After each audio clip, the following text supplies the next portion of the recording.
the more northern parts of England and Wales, and that means to say I think a lot of heavy rain to come through many western and northern parts there, and I think we could well find some local flooding. And that's all for now. To be in Sydney.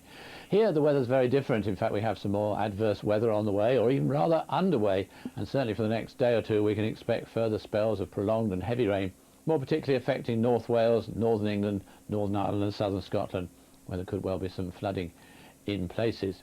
That's due to this weather system. It's not moving very far, more or less anchored through those northern areas. It's going to be hanging around for at least a day or two before eventually it comes down across the country, and then on Thursday it's followed by another one, bringing further spells of rain in from the west.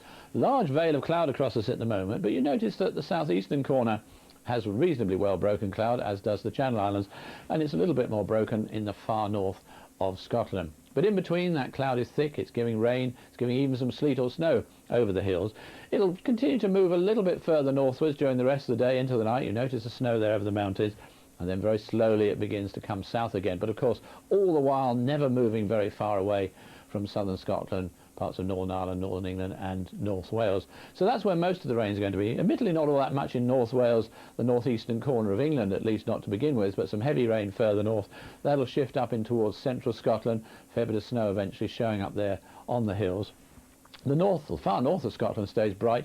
We get some brighter weather in the southeastern corner of England. In fact, a good part of central and southern England will now, at least for the rest of the afternoon, stay dry. Quite windy too.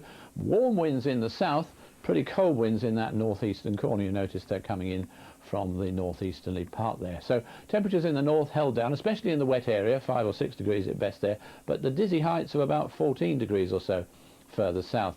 As we've already seen during this evening tonight, that band of rain still quite heavy and persistent, not moving very far. If anything, slipping just a little bit further southward.